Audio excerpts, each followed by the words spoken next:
Conversations with Khadijah.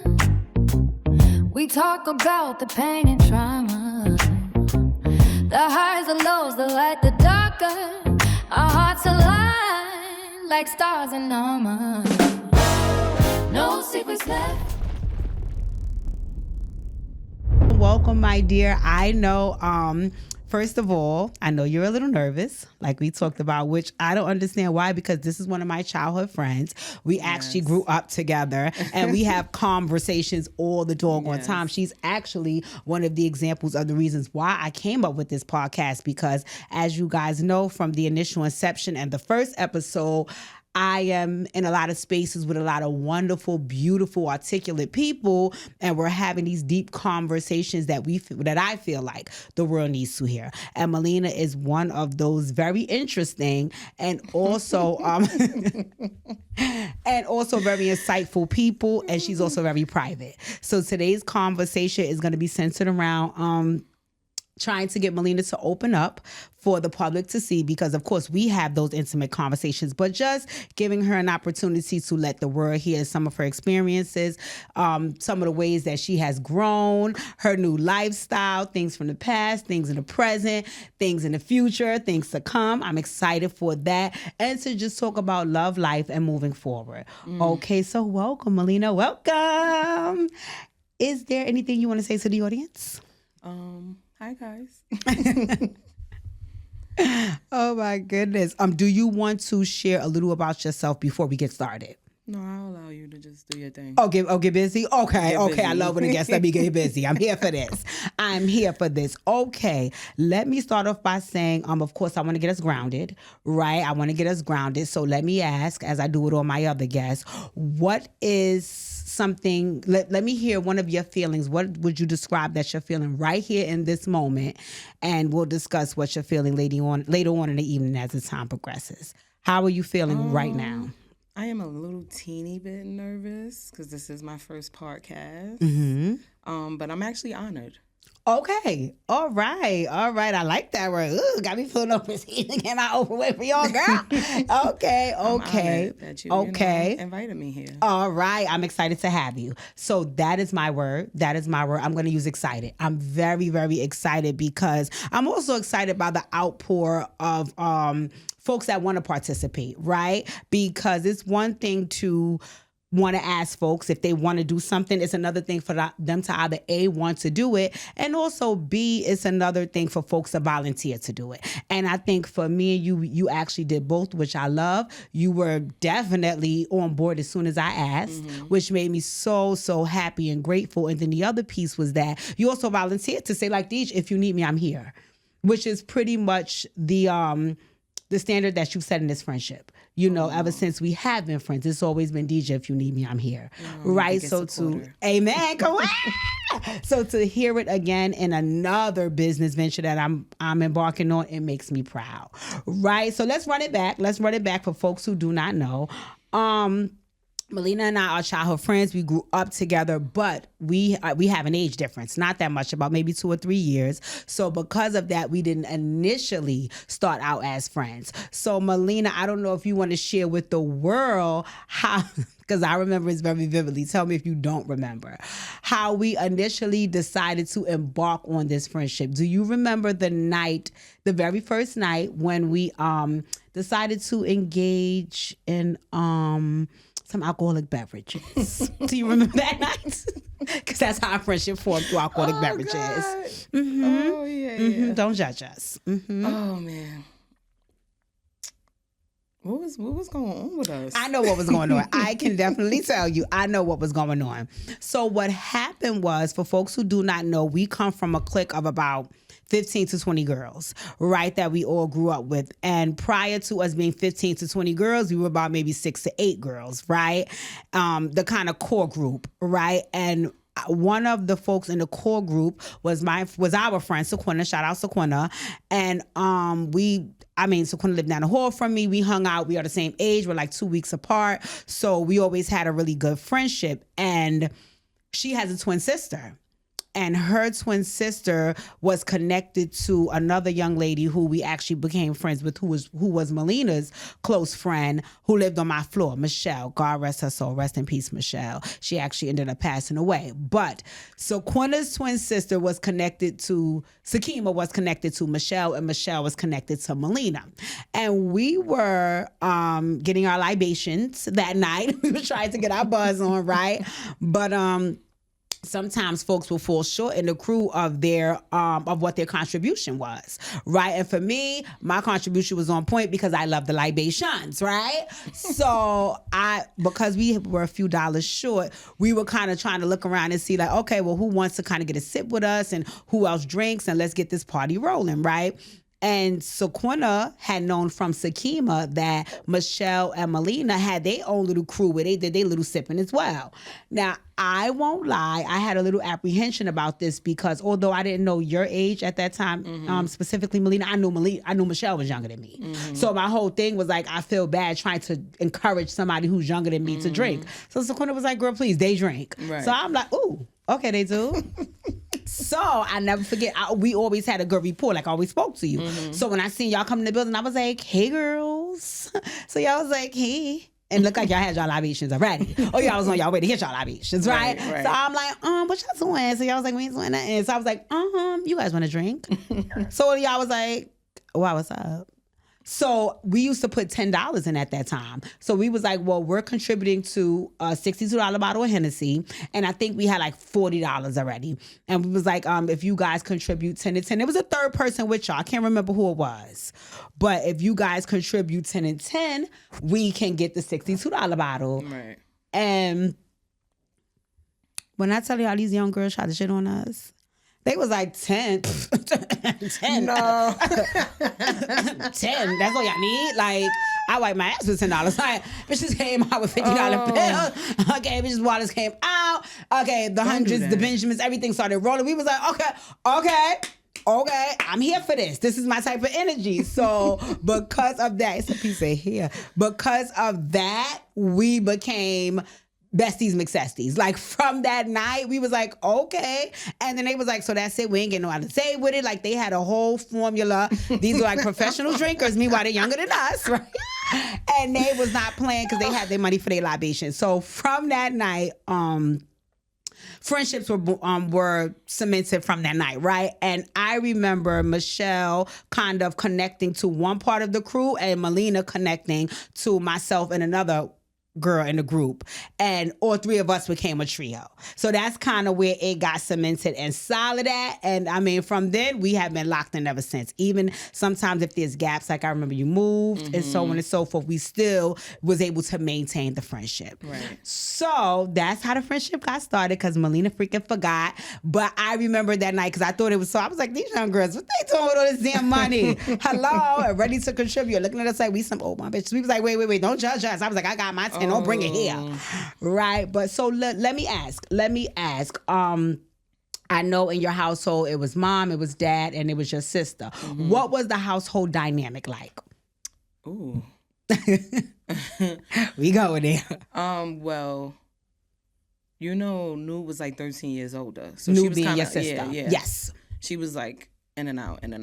Okay. So she wasn't really always there. So it was like, I was kind of like by myself, kind of. Oh, like kind of like only child. Right. Okay. Yeah. Okay. So that's why I latched on to friends so hard, because I felt like, well, I ain't got nobody else. So, you know, like I'm looking for friendships, and, you know, they just came, but a lot of them went too. So, you know, you grow up, you know, you grow out of things. So, but, my mother worked, my father worked, so it was also like I was in the house by myself. Okay. My mother worked afternoons. My father worked mornings to afternoons. And then, you know, he was a street runner, so, you know. Okay. It was more or less like I became very independent at a young age. Okay. Yeah. Which was like, again, it was pretty easy to see, because you showed up very mature, right? Yeah. That was one of the reasons why I gravitated towards you when we started hanging out through the libations. You know, it was because I didn't feel like I was having conversations and engaging with somebody that was younger than me, right? How long had your mom and dad been together? They was together for like going on 30 years. Amen. Okay. And Mr. God being dad, he's not Noob's dad. No. Okay, so you're the only child from your Right. mom and dad. Wow. Okay. So I know you guys, the building you lived in, I lived in once. How long did you guys stay in Plaza? I must say, I believe when we moved there, I was maybe like a toddler, like 2, 3, I believe. And then we left, I was like a teenager, basically maybe going into high school. Okay. Between like, high school, I believe. I ended up leaving. Yeah. Okay. And I know when you guys relocated, I was there front and center, spending nights and weekends, yes. So I remember when you guys located, that was actually the inception of what I consider, but you can correct me if I'm wrong, one of your very first serious relationships. Yeah. So how did that come about? Not only... Of course, I know you guys, we all grew up together, so I know you knew him already. But how did it get to be such a serious situation at such a young age? Far as,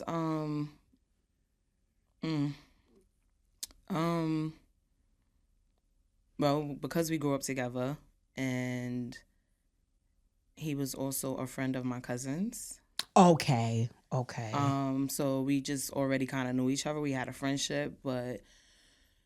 we got together and things got serious because he ended up moving into my house when I left the Plaza. And my mother ended up moving to East New York when we got grounded officially. And I don't think she was comfortable with his living situation. Okay. And my mother was like, just like how we are, always feeling like, gotta save somebody. And I don't know. I don't really like what's going on over there, and would you feel comfortable with him being here? You know, I'm young, thinking I'm in love, and I'm like, yeah, sure. But at this time, it was crazy because I wasn't really all the way officially staying at my mother's house because to finish high school, I went to Long Island.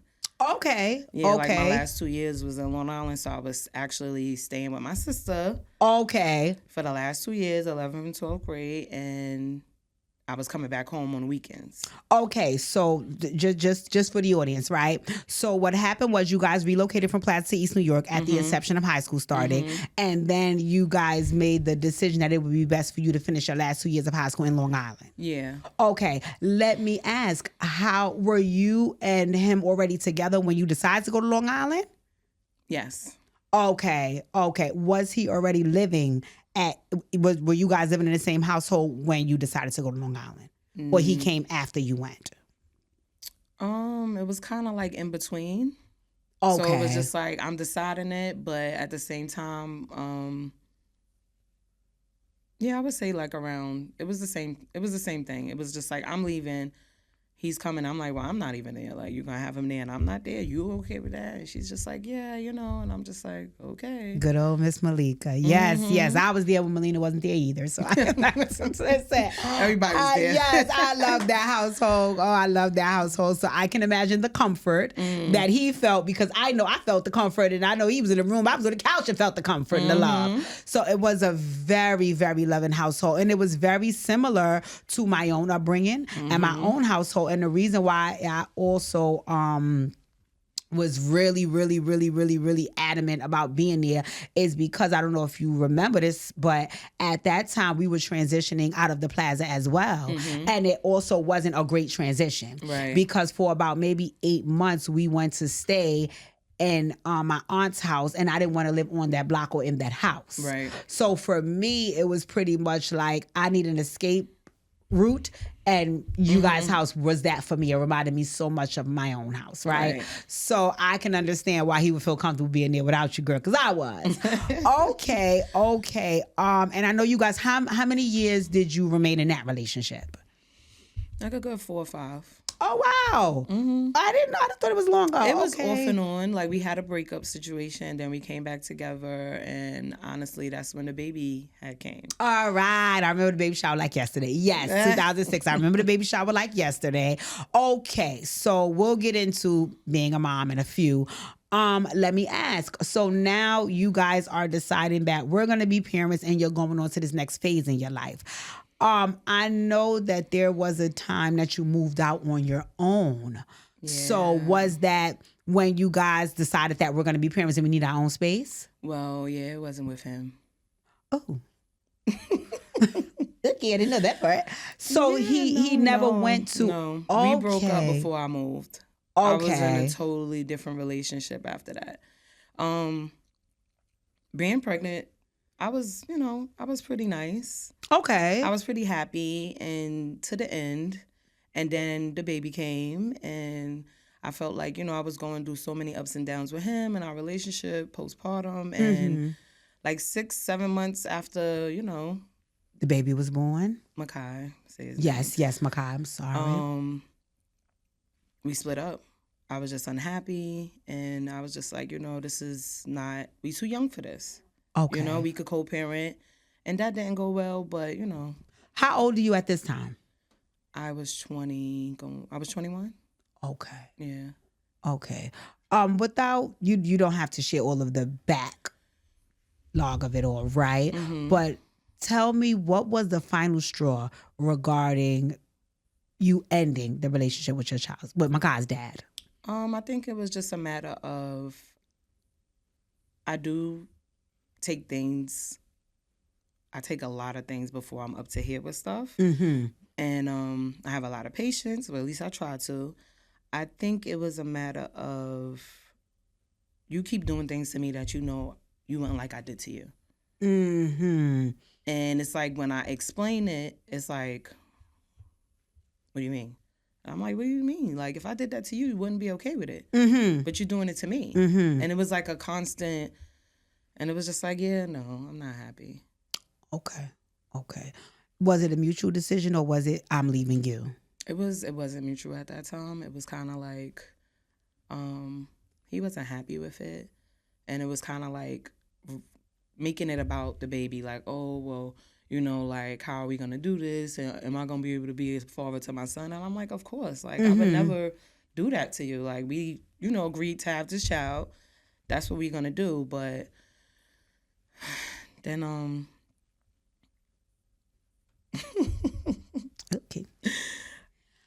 Okay, so let me also ask, now you're in your own space and you're in your own space with a baby. Right. So what is that like? I mean, I'm here, I'm a single mom, and I'm in my own space. Were you scared to death, or was it like, oh my God, I can't wait for this moment? Like, I was happy because I wanted my own space, like, from my parents. Mm-hmm. My parents was very loving, definitely my mom, at least. Like, we had a great relationship. Amen. Me and my father had a very difficult, complicated relationship I can growing identify. up, and still now to this day.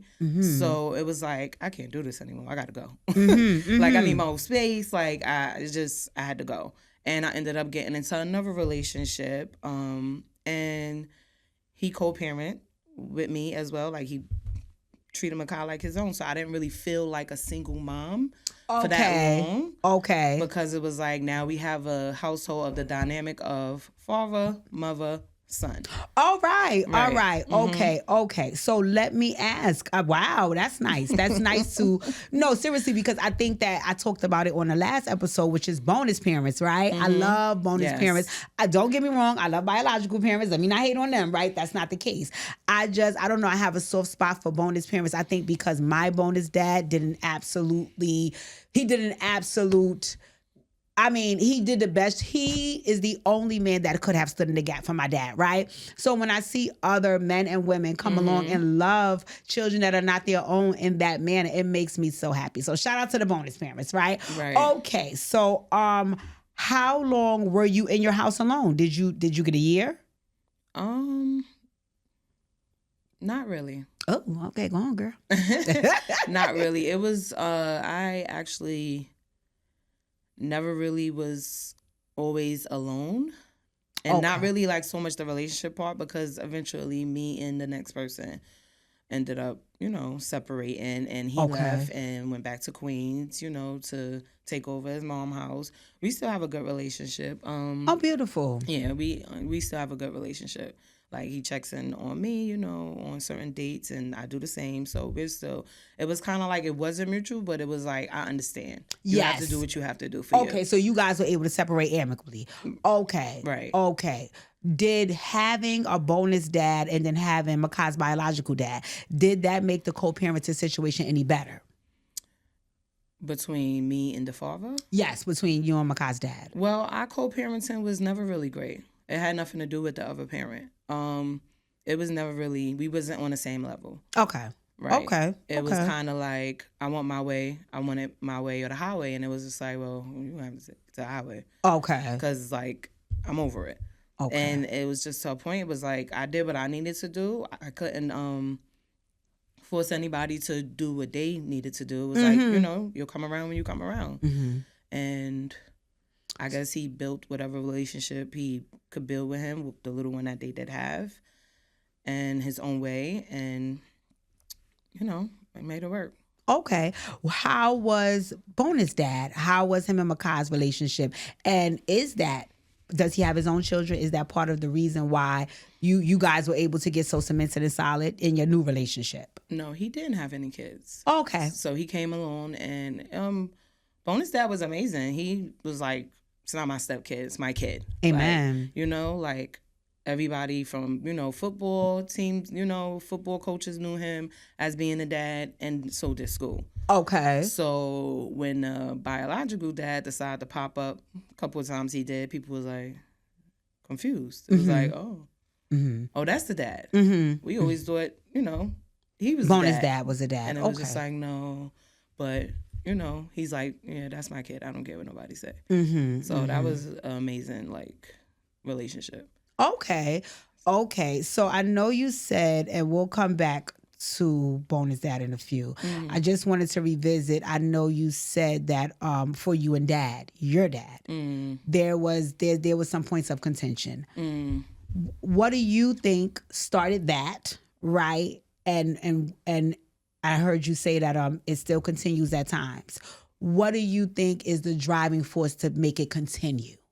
My father is very selfish. Very selfish. Okay.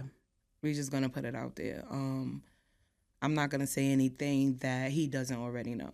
Okay. I'm a very vicious person now because I have been known to just like shut down and don't say anything, but I feel like I have to say what I have to say. And since I was young, you know, he was just like, sometimes you're very overly opinionated, and I'm very observant. So growing up in the household where, you know, people always felt like, oh, you're the only child, you got your own room, and you always get everything that you want, and, you know, like, you got this fabulous lifestyle. And I was like, no, I don't. Like, do y'all really know how I live? And it's just like, y'all on the outside looking in, and it's just like, oh, they come in and the house is nice and it's all decorated nice, and the family dynamic looks perfect. Right, but it was far from perfect. And my father was an addict. And I believe still is. And that's really why our relationship was so, like, it was a really bad struggle between us. And my mother, you know, just, my mother always blamed everything on environments. Okay. It's the environment, it's the people, and I'm just like, no, it's him. It's him. I feel like people can change and adapt if they want to. And no matter where he went, he still was this person. So I felt like it's not the environment, it's not the people around, it's him. If he want to change, he will. And I felt like he didn't feel like he needed to. He didn't want to. It was just like, why should I? I could do what I want to do, and everything is still fine. My mother was a very strong, powerful woman. Amen. I get a lot of her strength. And she's put up with a lot. She put up with a lot. And I just used to be looking like, ugh. Let me ask, do you think that a lot of your feelings regarding your dad's addiction and his selfishness, do you think that a lot of it came from you and his relationship, or the dynamic between also him and your mom? It was both. Okay. It was definitely both. Okay. I felt like he abused me, my mother, and my sister in all types of ways. And, you know, people are so, like, you can blame it on him being an addict. Yes, but it's on also, addiction. like, come on now. Like, you got to take some type of, like, accountability and responsibility for yourself. And he did, but at the same time, it's like, when are you going to change? Yes. And it's like, I felt like that still never happened. So it's like sometimes you just got to let relationships just be what they are. Be what they are. And it's unfortunate, but it's real. And I definitely 100% could identify, you know, my family has also dealt with drug addiction. They're very vocal about it. So like Malina, I'm not telling anything that folks don't already know, right? The other part of it, right, when talking to my parents about their addiction, and I wonder about this for Mr. Guy as well. And I remember really having an aha moment about my dad, right? And thinking about, you know, his own issues with drugs, right? And I remember thinking about how hard of a time I felt he had, but I could only see that in hindsight, right? So for me, my dad was Panamanian, right? And he came to this country and left his mom behind, his dad behind. He came here with his aunt, right? He left his siblings behind. And then as soon as he got here, you know, at first it took a lot for him to adjust. He came here not knowing any English. He came here not knowing anybody. He came here not knowing the culture, right? Yes, he did. So it was so scary for him learning to adjust. And then when he finally did adjust, he became the star. So now he's a star football player. He's very popular. He's a very handsome man. You know, he's bilingual, Papa Mamacita, you know, so for him. Was he coaching? Yes. I think I remember Mo the Better. picture. Yes, Mo Better for years, beyond years. Shout out Mo Better. Yes, my dad coached for years. So, especially in Bessie Head. So what ended up happening was when he got all popular and then, you know, he started to feel like, okay, I'm cementing my foot on solid ground. He's getting his football career up. Then he has a child, right? And then he has another child, right? So I think his life just turned. Look out. Malina, you ain't no good. You heard that, right, Ma? Miss P, you heard that. And they just kept coming. But yeah, no, I remember, and that is the honest to God truth. We did, right? And then my dad had to pivot and shift and start making some changes. So his football career went out the window, and, you know, because I have to be a dad, right? Right. And I don't want to give any excuses, right? Because that's not what we call them for folks who are addicted to drugs, right? But I saw a little bit of the reasoning, right? Because I felt like there was so much in the background that we didn't pay attention to because we were so focused on be dad, right? That we didn't realize how much he had sacrificed to be dad, right? And I think that was a large part of what fueled his drug addiction. Absolutely. It's always thinking about what his life could have been. Again, only heaven only knows if my assessment is right. But that's just my assumption, and it also helps me to give him grace about the addiction, right? Do you know of, you know, anything that you feel like would be able to help you connect the dots regarding your dad and his addiction? I think my father lost my mother at his mother. Sorry. I think my father lost his mother at a young age. Maybe like not too young, but still young, like 18, I believe. So still figuring things out. Right. So I can't think imagine. that probably hit him hard. And, you know, from there, it could have been some addiction, but it just got stronger and worse, you know, as time progressed. Yeah. Yes. Well, my hope and prayer, right? Because I also have an excellent relationship with Mr. Guy. I haven't seen him in forever, but of course, we definitely had an excellent rapport. That's what I was about to ask. So where are we going now? What's happening now? So my father moved to Jersey after maybe like a year after my mom's passed. My mom's passed 2015. That's coming. And he ended up, you know, I believe he was, you know, on his way out the door, maybe in another relationship, and he ended up moving to Jersey. And like we like I said, he's a selfish person, so I didn't even know. I had a neighbor of mine from down the block basically was like, I saw them cleaning out the apartment and taking stuff out, and I saw like a folder of pictures, and I guess your father left it behind, and I thought that was really nice, but I was like, oh, Because he had left the apartment that him and your mom was staying in because your mom was already gone and he didn't share. Right. And he just abandoned the apartment. He was telling me that he was having issues, but I just thought maybe it would have led up to like, hey, listen, I'm going to be on my way out. I'm leaving such and such month, such and such date, whatever. So we didn't really have that conversation. So that was kind of weird because it was just like, you know, like I live right down the block. I actually found the apartment right down the block from my mom's house. Okay. Very convenient, but, you know, I guess it was meant to happen.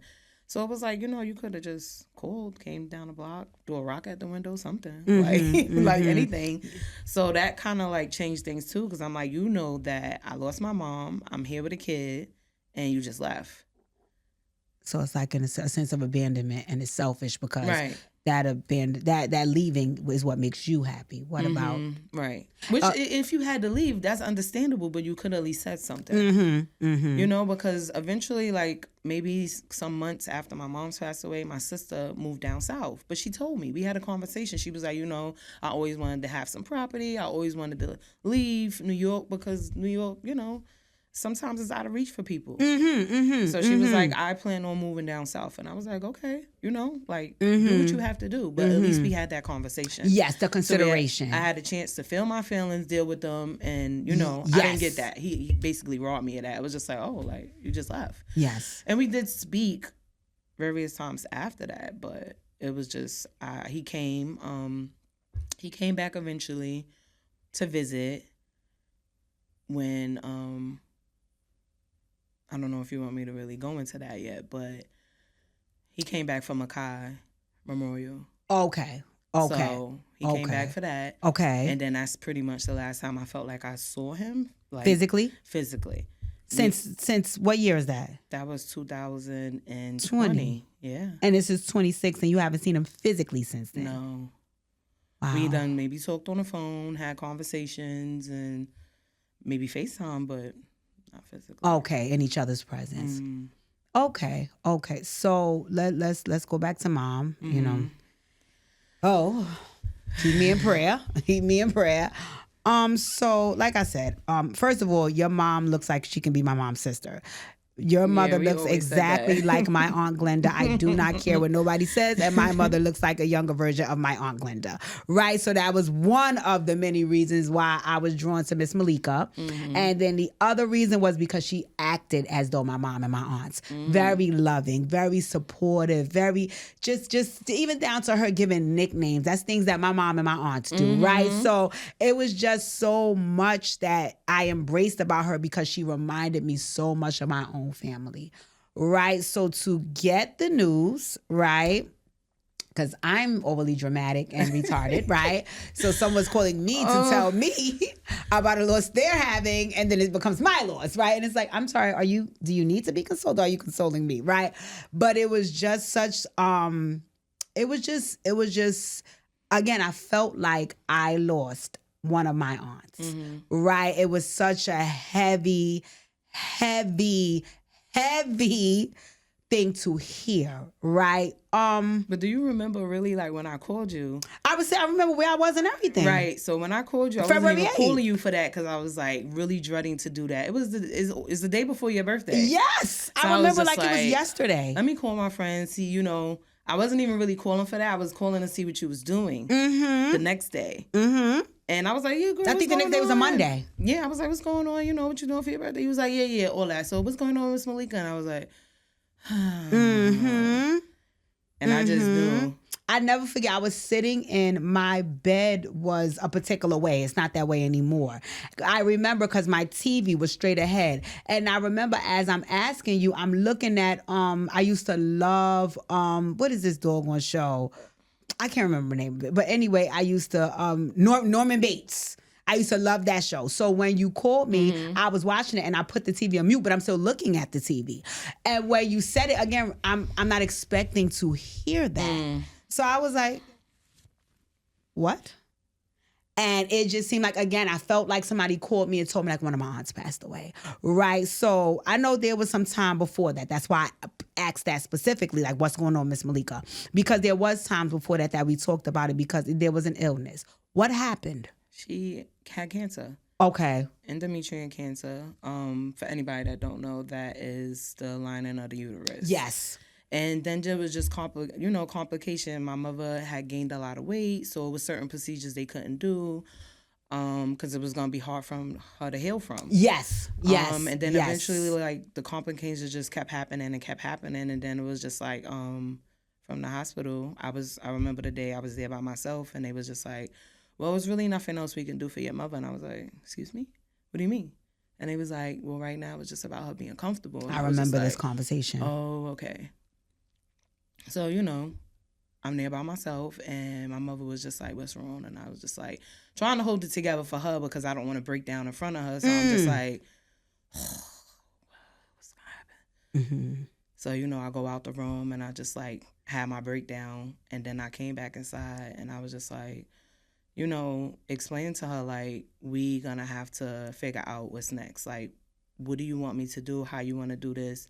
And she already knew what I was talking about. So she's just like, and then they was just like, well, we considering putting her in hospice. So I was just like, they was like, either she could go home and be comfortable or put her in the hospice. And I asked my mother what she wanted, and she was like, I don't want to go home. And I was like, oh. Okay. I was like, okay. She couldn't stay with me because of the stairs. Yes, because I lived in Spring Creek Gardens at that time. So there was no elevator. Yeah, the stairs almost killed me. Right. Everybody said, I ain't coming back here. I was like, it's a little exercise. 300 pounds, girl, help me Think out. about it. Once you go up, you gotta go back. Yes. But, she couldn't stay with my sister because my sister had stairs as well.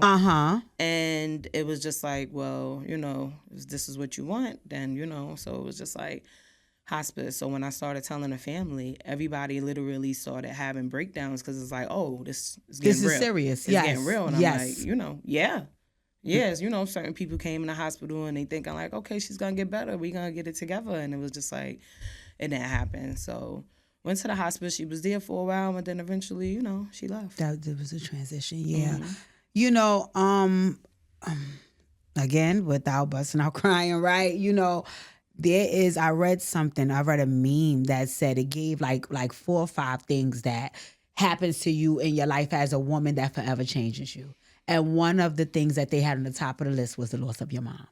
And I always say, like, I even with going through the loss of my dad, right? You would think that something about that would prep you, right? To be like, well, it's a parent and another parent, so I can't fathom it. I cannot fathom it. And I think, again, that's which is making me emotional now, made me so emotional about getting the news because I view my aunts like my mom. My aunts literally raised me. My aunts literally raised me. So I don't know, hearing somebody that's like an aunt passed away, it does a lot. It does a lot. So like I said, I was like, don't break down. Because I was like, I really, really dread telling you because I was just like, oh God. And then it was crazy because everybody came to my house, and then I was there, like, Kishana, on your Paris. birthday. Yes. And then I still was just like, let me make this a happy moment. Brought out a cupcake for you. And you was like, how dare you do this today? And I was just like, oh God. But you know how I am.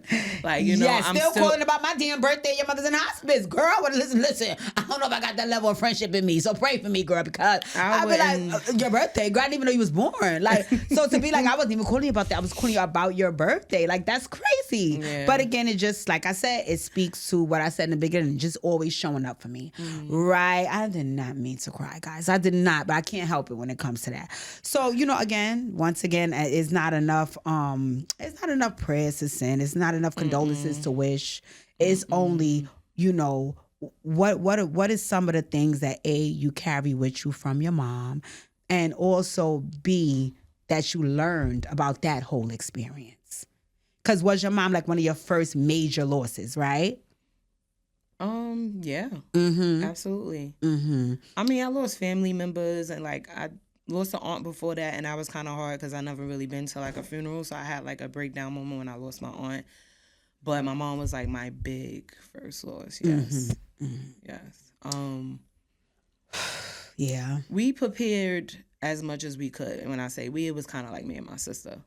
We prepared as much as we could because at least it was like, wasn't something like, oh, we wake up one day and it was like, she's gone. It was like, we know what's coming. But of course, when it comes, it's still like... Kaboom. Yeah. And then it's like, for me, I think what was the really hard part was just like Makai.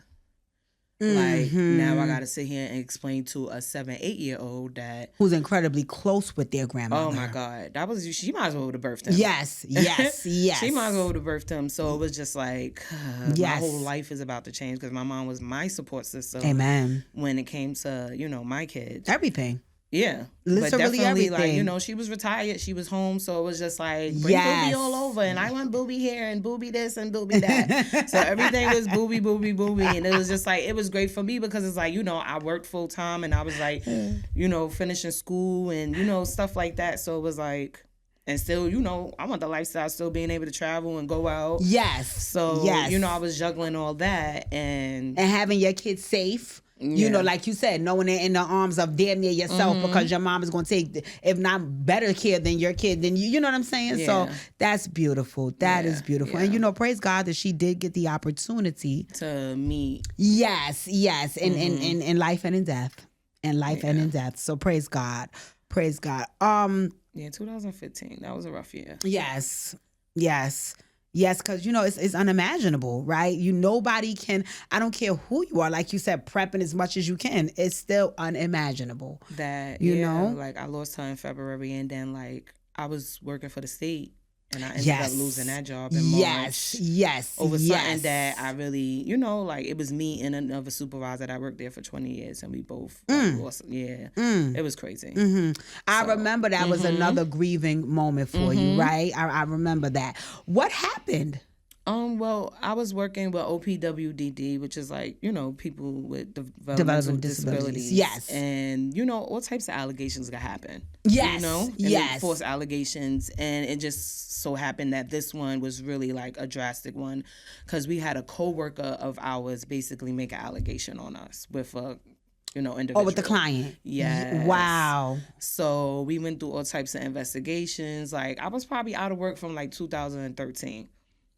We was on administrative leave while we was getting investigated. Then we got suspended. And then like a month after my mom's passed away, it was just like, oh, well, we decided we're going to let you guys go. And we was just like, you could have let me quit for all this. Like, I don't want this on my record, but, Did you guys have an opportunity to appeal it? Because did they have anything that you felt was substantial or just the word of?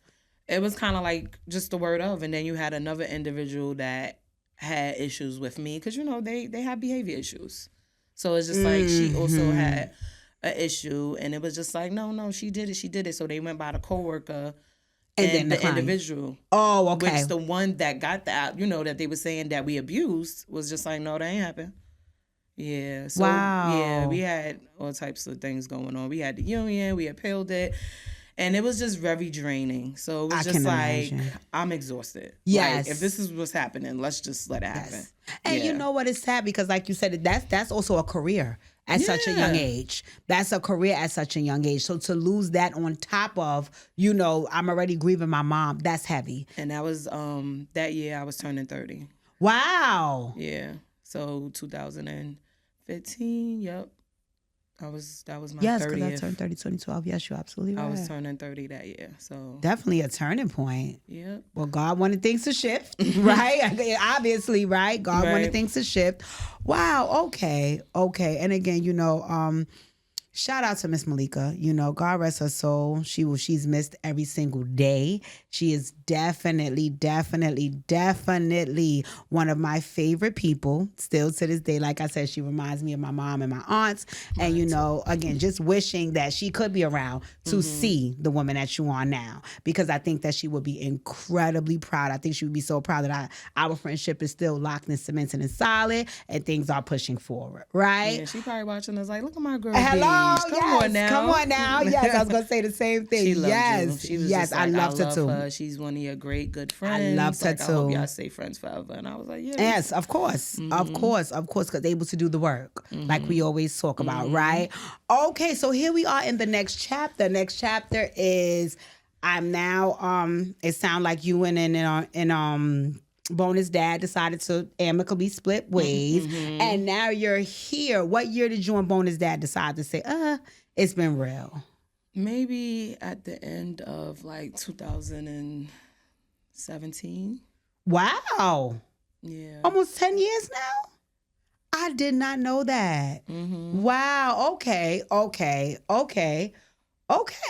All right. So now here we are.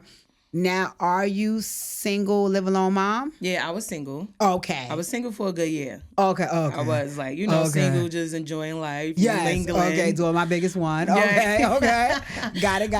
So I did have that downtime, but I was still pretty much still all over the place. Okay. So now it's just you and Makai. How old is Makai at this time? Makai was 8. Okay. Maybe about 8, 9. And we was in a household, but we wasn't all the way by ourselves because I am my mother's child. And I had a few people live with me. House guests. Yeah. All right. So the house guest phase, because I don't think it's any house guests now, right? No. How long did that the would house never happen guests? ever again. Oh, okay. How long did the house? No, that's fine. Full transparency. I would never do it in the first place, so I totally get you. I always said I would never. Said that. You was like, you're a better woman than me. I would never live with anybody I'm not sleeping with. I'm sorry. I would never. I love my family, but I would ask, is the shelter an option first? Try them, and then if they don't work, then think about me, right?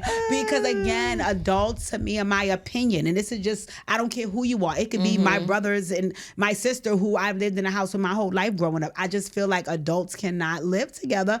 You have your way you want to live. I have my way I want to live. Like case in point, Right. You see how much I talk? You come listen to my door on a Tuesday at 7 o'clock. You gonna be like, hello, is anybody in there? You're not gonna hear anything. I'm quiet. I like that peace.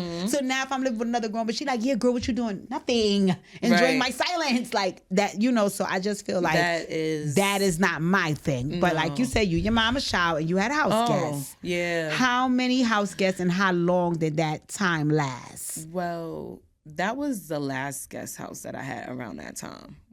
So I had guests before. When you was with Bonus Dad? Yeah. Oh. Yeah. Wow, that's another nice thing of you. Okay. Yeah. That's stupid. That's but, for your man, but okay, got it. Absolutely fucking not. But okay, got it. That's a hell motherfucking no for me. But okay, and you know what's crazy? it. Because the dynamics of the lifestyle that I lived younger, like my mother always had somebody staying with us. It was an aunt, it was an uncle, cousin, whatever. That's just family. That's just how it is. Yes, my mom as well. And you would think I would knew better. But also sometimes our heart is bigger than what it should be. Mm-hmm. And I don't say that in a bad, malicious way. Not at all. But like your big word, like sometimes you have to set them boundaries. You better. And I had to learn that the hard way in a lot of relationships. Okay, so how many did you have? How many? Because I know it was sets, right? Mm-hmm. Did you have 2, 3? I only remember 2. I had like a good 3 sets. 3. One is that were these lifelong friends, or you just need I have a room and you need a room, pay me and we'll move from there? Oh, well, I thought they was going to be lifelong friends. But they started out as friendships before the moving. It wasn't just like, oh, hey, come. No, it wasn't none of that. Okay. We was friends. How long did the longest stay? About 4 years. Oh. Where the fuck was I? Because I did not notice stuff. So all right. A lot of people don't know. So what year did house guests start, and then what year did house guests stop? Maybe like 2018. Okay. Going into like the end of 2017. So like that's the ending of all of the house guests. That was the beginning of the last house guest, and then left maybe like the beginning of 2022. Okay, let me ask. Before that, the other 2 before that, when did the first one start? Oh, that's going back because Makai was young. Because Makai's 06, right? Mm-hmm. He wasn't a toddler, but I'm gonna say maybe like 5. So maybe like 2011, something like that. Yeah. So you literally had house guests for 11 years? To a certain extent. Like, in between. But still. Like breaks. Right, right. Which is generous, but right? still, it's a lot, yeah. It was nuts, but it's just who I was. Yes. At that time. Okay, all right. So now, right, when you're... not even what the experience was like, what did you learn from guests? So much. I wouldn't say, just like you said, if you're not even so much sleeping, but if we're not in a relationship, and that's even hard sometimes because Yes, you're it still is. two different people. But at least you get the Everybody gratification lives of hitting that differently. shit. But what I did learn is you really get to know people when you live with them. Yes. I always say that you get to know people when they get into a relationship, when they get money, and when you live with them. Yes. Okay. And I got to learn. All three of your guests. Yeah. Okay. Are you still in communication and friendship with all three? Absolutely 2, 1? not. None of the three. None of them. Wow. I was with the first one, but unfortunately, events happen, and it's just like, oh, okay, well, I guess it's not gonna work out. Okay. Which is okay. Yeah, it is. 100%. 100%. Okay. And sometimes, again, I know for me, I didn't necessarily have to learn through living with folks, but time will expose character, right? And I think all of our characters get exposed once we have been in the presence of folks for long enough, and you get to kind of decide whether the way I'm set up and my integrity and my morals and the things that I value, if that's good enough for you or not, right? And if not, then you separate, right? Is there anything that you learned about you as a result of having to pivot and try something different and say, well, I'm not having house guests anymore? What did you learn about yourself in that experience? I just learned that me as who I was back then, I didn't have any boundaries. Okay. I just, I grew up, treat people how you want to be treated and everything would be fine. And it was like, no, it won't. Because people are just going to treat you how they want to be, how they want to. They don't care. And no matter what you do. Right. And that was a hard thing for me to swallow, because it was just like, well, you know that I love you. I care for you. I'm giving you chances after chances, or like, I'm just trying. I mean, like, I'm not perfect. I have flaws too. But I am not a malicious, evil, nasty, mean person. Not that whatsoever. I can be aggressive, but that came with the experiences and the environment that I was kind of in, because it was just like, oh, that's what we doing? I didn't know why are we like this. Like, I grew up with certain friendships and they get aggressive and I'm like, why? Like, What's going on here? Why are we at that point? And I had to, learn the hard way that these people, that's just how some people are. Like, yes. And I also think that being one of the youngest out of like girl groups, I felt like I was like probably way before my time. I was way before my time. Like, I was doing things as a friend that people love, but at the same time, it was kind of like maybe way before our time. Like, oh, like you already acting like you 35 and you really 22. Right. Yes. The maturity. Like I said, I've seen it. The maturity. I'm thinking like, hey, this is what we're supposed to be doing, and everybody else was like, no. So it's just like, relationships, they cursing each other out, fighting, carrying on, whatever they doing. And it's just like, oh, no, like, that's my best friend. And I'm just like, oh, that's how they carry in a friendship. And for me, it was just like, how long are we going to do this? And, it just got worse. And I was just like, before it get worse than the worst, let's just split. Separate. Yeah. Which is another mature thing to do. I respect folks that can say, hey, we're not having the best time, and this is not, the best of me is not in this. So I might need to, remove myself from it. Wasn't able to just be on the same level. It was just like, me, I'm a person of people always, I had some friendships that basically felt like I was either a troublemaker or I was, like, I want to communicate.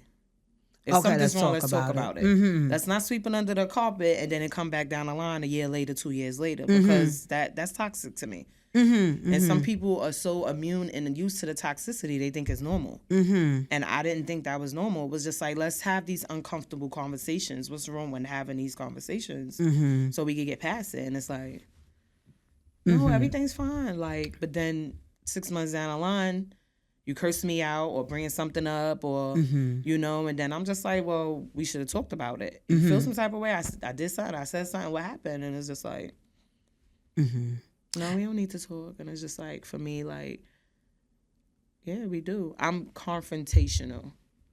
Okay. When you want to... And not in a bad way, but it's like, let's get through this. Let's get down to...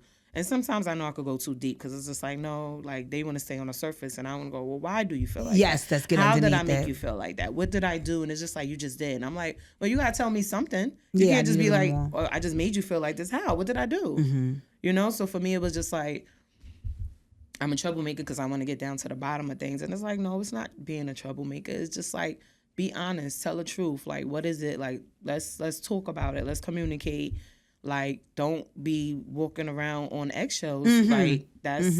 It's okay to work through things. Right. And you know what, like you said, I think that also comes back to what you said about yourself that you learned, which is you were pretty much like ahead of your time. So a lot of times it takes folks a little longer to get where you are because, you know, that's not where they are at the moment. And you're looking like, no, I'm 10 years, 10 days, 10 steps ahead of that.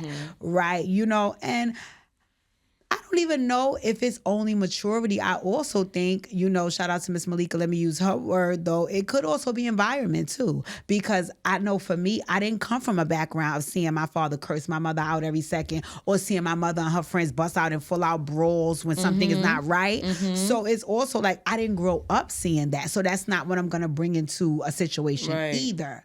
But I wanted to say something too about what you said earlier. I felt like there's a connection in what you said about I lack boundaries, right? And I think the other part about that, especially in friendships, it ties back to something that is what you said earlier, which is, you know, it was almost like I was an only child.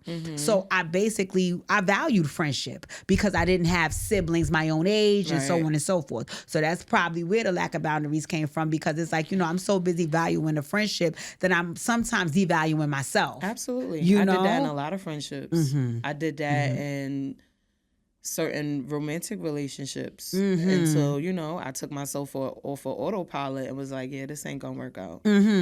But, you know, when you have so much going on around you and inside of you, it's just like sometimes you just there, but you're not. And that's how I was like in one of my last relationships. It was like, I'm not like okay with this stuff. And it was just, it wasn't good. We had great times, but sometimes I'm going to say, like, we end up falling in love with people we should just have a good time with, and that's it. Oh, okay. To the wise. So you fall in love with somebody, and, you know, it's like this person end up being everything that you wanted, but they're not the concrete partner for you. Okay. So it's just like we having fun, and, you know, like, we laughing, we joking, we going out, we having a good time, but... Besides that, it's just like after a while. What is this? It start running its course. And I wonder how many folks figure that out too late. Because I know plenty of people who have stayed in situations, started situations where, again, it feels good for the moment. And the moment lasts a little longer than just a moment. So you think this might be it. And then you look up and look around and you're like, I think this ain't really it, but I'm going to stick around because it was feeling good at one time. So maybe, you know, and I wonder how many folks, you know, do that and stick around until it's too late. I don't really feel like it's ever too late. You can always start over Amen. if you want to. I mean, I feel like I done started my life over how many times? I know that's right. I know that's right. I'm still finding myself with all the changes that I'm going through and the losses that I took, and just I'm still in a place of like, people like, oh my God, you're so strong. And I know that. But also like there is a such thing as being too strong.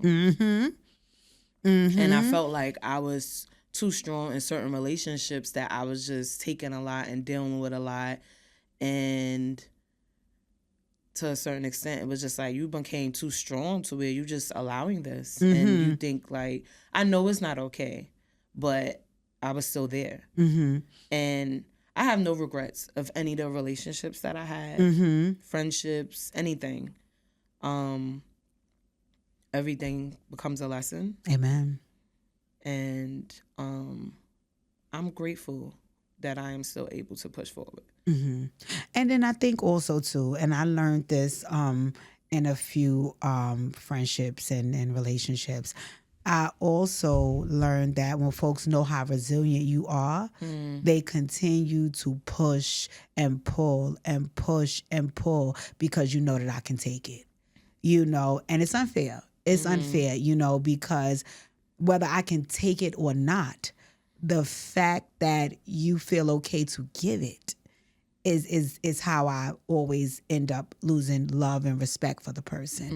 Right? Because I know I can take it. But you also know I don't deserve it. Right. And that's totally unfair. And it's so, like, why? Yes. Why do you want to put me through that? Why? Because I can take it? You know, so. And that's when you start questioning, like, what is this relationship really about then? Why are we here? Like, do you love me? Do you care for me? Or you just want to see how much I could take? Right. You know, and for me, I'm just in a place in my life where I know that, you know, my standard is not the grand exalted ruler, right? So I don't get to say who are good people and who are bad people in the grand scheme of the world. I can only say who are good and bad people in my world. And for me, once I learned that you become one of those people that's going to continue to dish it because you know I can take it, I'm staying away from you because I would never put that on you. So it's like I wish these people understood the value in losing good people in romantic relationships and familial relationships and friendships. But I think folks think that they won't lose them. You'll always be around because I know you can take it. I've definitely been taken for granted and taken advantage of. And not advantage in like, you know, because it's not like you doing something to me and I don't know that you're doing it. Yes. Or, you know, not in that way. But it was just like, oh, you ain't going nowhere. This is going to happen forever. We're going to be here forever. And it's just like, one thing I know about myself, and you know this too. Yes, like, I do. When I'm done, I'm done. Yes, you are. I give you 1,001 chances. But when that 1,001 chance is done and I done reached my limit, I am done. Like, you're nothing to me. And I want to be very honest and saying and give you your flowers because you've also taught me to be that way, which is, you know, listen, you can be fair, you can give, you can understand, you can open up, you can be forgiving, but there also comes a point in time when enough is enough. And when it's that, which you definitely taught me, it's not a whole bunch of talking, it's not a whole bunch of crying, it's not a whole long paragraph to send, it's not no reconciliation to have, it's no prayers to give, it's just onward and upward. And the thing I love about you being able to lead by example is that you also show me that after you've done that, you've been rewarded. You know, you've been rewarded. God saw that. Listen, you did what was best for you and what I ordered you to do. And now look what I'm giving you. You know, so there's blessings in the lessons. And thank you. Thank you. As a friend, I'm more of a person. I like to see things I like to people lead by example.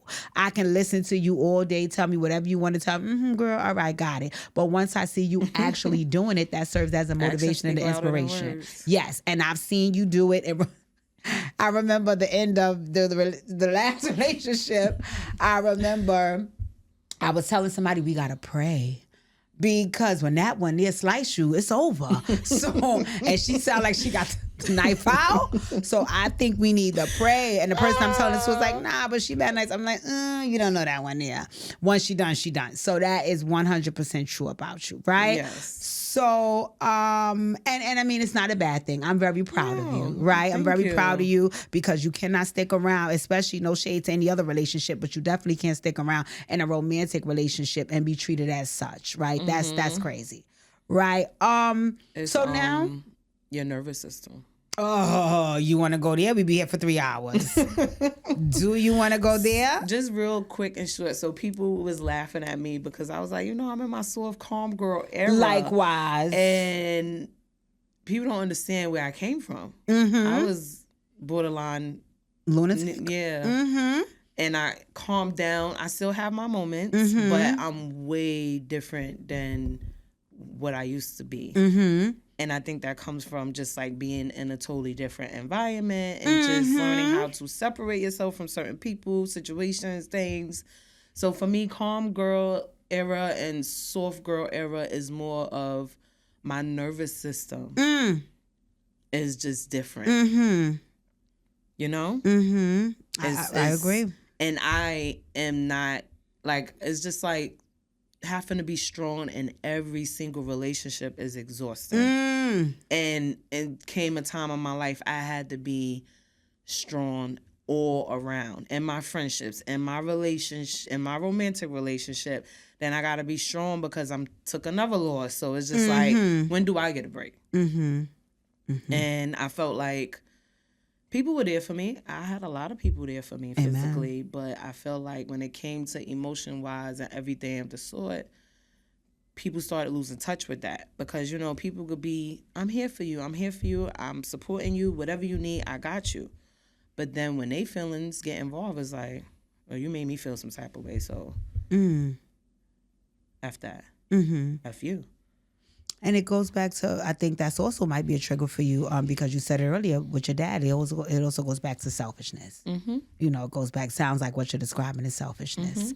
So let me ask, speaking of, you know, of course, this was going to definitely come up and I wanted to have some discussion about it where you talked about another loss. So the pandemic hits. Lord, the pandemic hits. Do we gotta get you tissue? No, I think I'm going to be okay this time. I think I'm going to be okay. Pray for me. So the pandemic hits and we are in the crux of it and folks are passing away left and right. You know, I lost another aunt during that time, you know, rest in peace, Amina. You know that, again, those losses hit you like a ton of bricks. And I remember I was home. I think I had a class and I was about to get online on a class. And my brother texted me and said, check on Malina. And randomly. And I'm like, okay, he said, just check on her, my brother Manny. And I'm like, okay, no problem. And I remember reaching out to you. So what happened with Makai? Oh, man. June 2020. It was the pandemic era, but he did not pass away from COVID. He passed away June 2nd, 2020. Okay. And when they did the autopsy and everything, because he was negative for COVID, so we didn't understand what happened. Eventually they came back that he was going into a diabetic coma and we couldn't catch it. Wow, I did not know that. Yeah. So he didn't have diabetes. Okay. But when I was pregnant, his father did have it. He just got it. Okay. And you know, those type of conditions is hereditary. All right. Okay. I don't have it still to this day. Okay. Makai was a very full grown boy from height, size, everything. Yes. Amazing football player. Yes. He was very athletic, even though he was a big boy. So he had no heart issues. We always had to check on that. Yes, in order ran for all him the tests. to Yes. play football. Yes. So he had no conditions. So it's something that really, like, that was something. That was like an overnight thing. Oh, my goodness. And he was showing certain symptoms that felt like it was due to COVID. And I was very reluctant to calling 911 because it was so much going on. It was like, you go in there and you get worse. So it was like, we're doing all home remedies and everything. And like the next day, it was just like, he was just like non-responsive. And in his room. So it was like the first thing I felt to do was just like do CPR. And then while somebody else called 911 and, they came and it was like, okay, we're going to go to the closest hospital and, try to resuscitate him and see what's going on. And once we got to Brookdale, it was kind of like, it's a wrap. Prior to that, the actual day of him being unresponsive, right? Was he feeling sick? He was no, not really. It was kind of like, oh, my stomach hurts. And I'm like, do you have to use the bathroom? What type of pain it is? Just like, I'm like, well, drink some water, drink plenty of water. And he was just like, all right, I'm going to drink some water. And I was like, what type, I'm thinking maybe he just got to use the bathroom. He wasn't, I know the symptoms of diabetes because when I was pregnant, the Dad, father yes, was catching them. And we ended up checking the sugar. Like, he was urinating a lot, thirsty, hungry. It was just like, what's wrong with you? Are you pregnant? Like, what's happening? You're not going to say that. Like, what's wrong? And then we ended up checking his sugar, and it was sky high through the roof. So automatically, it was like the reader wouldn't read it. My mother, at that time, my mom is, you know, and she used to work at Bethesda. Yes, Miss Malika was in healthcare, yes. So she was just like, yeah, go to the hospital, because the reader's not even catching it. And sure enough, his sugar was so high. So basically, that was the same thing that was happening to Makai transitioning, but we couldn't catch it because the symptoms is really not known to show so much in younger kids. So that's, you know, that's really what was going on. Were you home alone with Makai? No, I wasn't. Okay. There was people in the house. Okay. Yeah. You know, there is something to be said about a woman who can lose their mom and their child and still be able to get all of their goals accomplished, still work, still maintain relationships, still support, love, care for, and be there for others. I try my best. There is something to be said about that because not many folks can do that. You know, you have to know how blessed you are. You have to know how much of a blessing you've been to other people.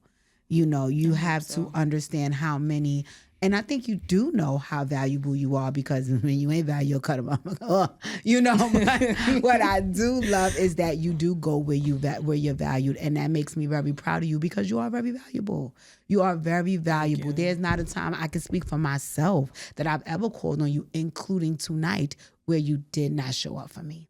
So to be able to do all of that, knowing all of the losses you have taken, because let's talk about some of the accomplishments that you've made since then, right? Your new health journey, you running marathons, degree, new job, new loving relationship. Like, these are all of the things that you have accomplished since taking those two major losses. Yeah. So, you know, I think there's something to be said about that, and I'm extremely proud of you. Oh, thank you. I'm extremely proud of you. So, because I'm proud of you, okay, guys, so I like to give everybody that comes to Conversations with Khadijah something to leave with, a keepsake, a token, to let them know that A, is very personal and near and dear to my heart, and it's for you, right? And it's something that I want to give you just to let you know how proud of you I am, and to also let you know that I recognize all of your hard work and all of your resilience, and I want to contribute to that strength, right? So hold on, move my mic. So, come on, let's take a look at what it is. Might steal your bag, don't hate. To take a look at what it is. Oh, this is super cute. And then you got it to go with my other medals. Oh, my goodness. So let's just take a look. What does your medal say? To our dearest Malina, for every mile you run, please know we are running beside you. Love, mother and son, Malika and Makai. So when you are on, don't start crying up here because that means I did it. That's my critical my tears. Yes, I wanted to get you something because I know how important it is, even up until today, telling me, girl, I got to go do some support for the marathon. So I know how important it is for you to be on your health journey. I was doing so good. I'm happy you crying. Good for you. You let me cry by myself. And also, I know that the marathons are important to you. Also, to, you know, pay homage to your mom. You know, to let her know that you're keeping your health together and you're taking care of yourself. And also to let Makai know that mommy is down here being strong. Mm-hmm. So I wanted to get you something that you can wear when you go on your runs. The marathon started pretty much with my mom. Yes. We used to watch track and field and stuff. And I was just like, you know, oh, I'm going to run a marathon. I would like to run a marathon one day. And she was like, you should do it. I was like, you bugging the fuck? What? You bugging out? And she was like, yeah, why not? So I was always like doing little runs and, I'm going to go to the track and feel important. Yes. But then it was just like, you know, I had a friend and I saw that she was involved in it. And I was like, oh.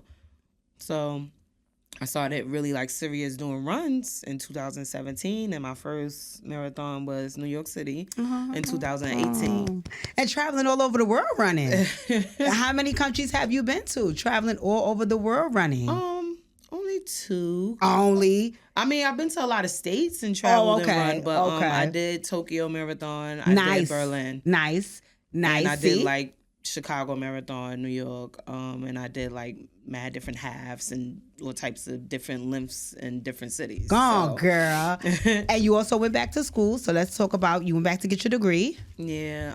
For me, getting a degree was important because, you know, a lot of my family wasn't able to. Mm-hmm. So it was just like, you know, let me at least just accomplish that. Mm-hmm. And I did get I got my first degree, associates, and then I went back and got a bachelor's. Okay. Before we close out, I just want to give you the opportunity to say something because I know you're new in love. I love love. And this time is really different for you. This is a same-sex relationship. It is. So let me know the beauty of being in love at this stage in your life with this version of Malina. I would say it's different. And because it's different, it's better. I am in a different place. My nervous system is more calm. I don't feel like I got to be aggressive. I'm not constantly repeating myself. Mm-hmm. I feel more valued. I feel more loved. I feel more respected. Mm-hmm. And it makes it easier. Mm-hmm. It makes it easy. I don't have to show up strong and just be like, I got to take this, or, like it's just easier. And is there anything that you had to do as Malina?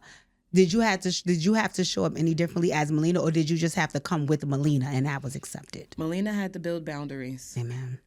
Malina had to build boundaries and just know, like, this is what I deserve. This is what I want. This is what I'm not okay with. And, I'm still the same confrontational person, but in a good way. Mm-hmm. And it's kind of like, well, I want to talk to you about something and I want to get past it. Mm-hmm. I don't want it to seem like, let it fester. I'm trying to turn it into an argument. It will only turn into an argument if the other person responds in kind of a way like defensive. And it's just like, that's not. And, I'm also getting in a space of trying to be less aggressive because I have been told that I could be aggressive even with like talking or an argument. And I'm like, well, I'm just passionate about what I'm saying. So to you, it seems like I'm being loud and I'm screaming, but it's like I'm just, really serious about what I'm saying. And passionate, as you said. Right. So for me, it's just like just trying to like have a different tone and just kind of like listen to just really understand more and not listen to just answer. Because some people hear you and it's just like automatically, Yes, jump into respond. So that's still a work in progress. Okay. Yeah. That's the growth. That's the growth. And as long as you can recognize it and work on it. Yeah. All It's still work to be done. Yeah. Who you telling, girl? The work never ends. No, it does not. No, it does not. ends. Which is why we're having conversations to continue building on it. Right. So we are about to get up out of here. We are about to wrap wait, I got up. something for you. Oh, they know the host is up gifts. Okay, we have to wrap up, so we got to make it quick. What do you got? It's a red bag. I love it. Okay, guys, let me do a little bit of unboxing. Real quick. Y'all know I love gifts. Come on now. Sit this here. Since you started your podcast, I wanted to get you something. Okay, I love gifts. Let me open it.